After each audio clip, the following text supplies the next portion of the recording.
The Legend of Zelda: Breath of the Wild actually has a really good story. Sure, if you only count the bare minimum it takes to finish the story, then I can see why some would call it lackluster. Link wakes up in a cave, Zelda screams at him a few times, and he runs around Hyrule whacking some machines, gets a big sword, and he hits a pig. That's it, that's the plot. But in a game so large, it would be criminal to only include the basics, and then conclude that the story is bad. Much like the game itself, the overall story of Breath of the Wild cannot be seen in a linear way from start to finish. If, on the other hand, you view the story as a large tapestry that comes from combining past events with the present, then I think you might be surprised. If you also look at the hidden tales in the landscape and among its NPCs, and of course also take a close inspection of Zelda's story and her arc, then I think you'll find that Breath of the Wild has an incredibly satisfying narrative. Like most Zelda games, Breath of the Wild has two parallel worlds, which overlap each other. Skyward Sword has the surface and the sky, A Link Between Worlds has Hyrule and the Dark World, and Ocarina of Time has the present and the future. Much like Ocarina, Breath of the Wild deals with time. However, the game puts an emphasis on examining the past from the present. In other words, it doesn't literally have Link travel back in time. Early in the game, it is established that Hyrule is a hollow shadow of its former self. The kingdom is gone, and the only settlements that remain house a small handful of the descendants of those that survived the calamity 100 years prior. It is through the game's reflection on the past and how it has affected the present that takes up the bulk of the narrative. As you track down Link's memories, you are slowly pulling back the tapestry full of the hero's connections, his friends, his story. All of this gives the moments in the present far greater meaning. There are many examples of this throughout the game, although my favourite is the tragic story of Mipha. Through memories, diary entries, and the Zora questline, it is revealed that Mipha and Link used to be close friends. But once they grew older, Mipha started to develop feelings for the young Hylian. However, Link moved on, and was solely focused on the monumental task of being the hero of legend. Mipha, however, had not moved on, and had even gone on to design Zora armor for Link, something that she would only have done for a potential husband. Maybe things would have worked out, but the Great Calamity buried that hope, and Mipha along with it, trapping her soul inside Vah Ruta. A century later, in the game as Link, we free the Divine Beast and Mipha from her imprisonment, and she is finally able to let go and be free. While you don't actually play out the events 100 years prior, I believe it is just as powerful to slowly uncover the truth yourself, through memories, dialogue, diaries, and inscriptions. Adding to this, freeing Mipha is far more impactful than it otherwise would be without the context that we are given.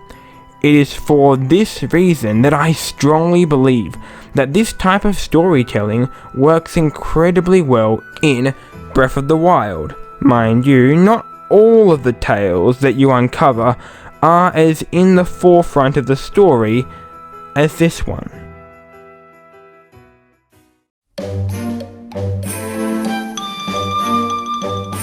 The world itself is a character.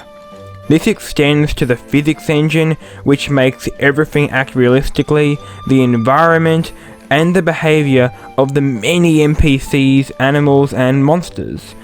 But within the landscape itself, a multitude of smaller stories are hinted at. In fact, There are so many secrets hidden in the world that countless content creators have built an entire YouTube channel exploring the topic. Some of these include the Akala Citadel ruins, where weaponry and guardian remains indicate Hyrule's last stand against the Calamity. There are also the Leviathan skeletons, which beckon the question of what happened to these great beasts, and the Zonai ruins, which hint of an ancient civilization, perhaps more advanced and mysterious than any other Zelda race except maybe the Sheikah.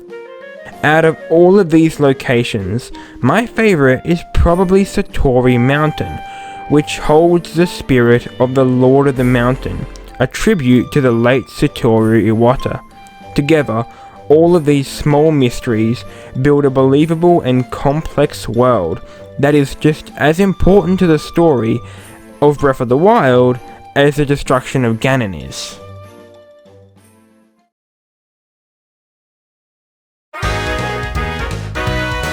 The game also supports a large array of minor characters, some of which give greater context to story beats. Every character in the game holds a story, whether they are a wanderer searching for love, or an owner of an underground black market. Some great examples of these such characters include Kilton, Hudson, and Cass. But the best example is perhaps Dorian, a resident of Kakariko Village, who used to work for the Yiga clan. By the events of Breath of the Wild, Dorian has turned his back on the evil tribe, or so we believe. His wife was actually killed by the Yiga, and now Dorian is being blackmailed to supply information to the Yiga, or else the rest of his family will suffer the same fate as his wife did. As Link, we are set to track down a stolen heirloom and find out that Dorian has been tasked to steal it. After defeating the Yiga member that was assigned to meet up with Dorian, he apologizes and thanks Link for saving everything he held dear. Events like this make Link's eventual takedown of the Yiga clan even more satisfying, and make the plot feel more whole. There are quite a few side quests similar to this one that expand the lore and add context to the grander picture. I think it is a mistake to think of the story as just simply the main quests, as smaller events like this add to the bigger picture and to the overall experience. All of these elements come together to create a tragic story of a prosperous society which has been decimated.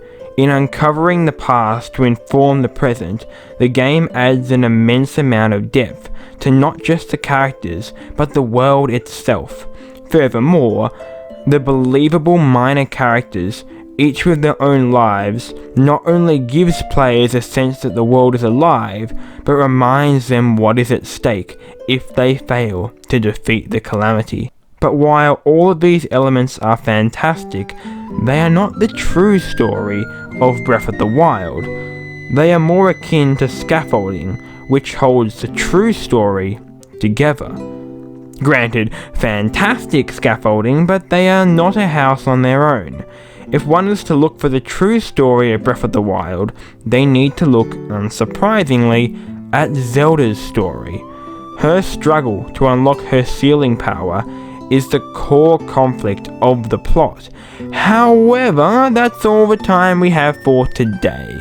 In part 2 of why Breath of the Wild's story is actually good, we will go deeper into Zelda's story and determine why it is important. Anyway, my name is Jasper, and I'll see you all in the second part. Have a good day, and bye bye.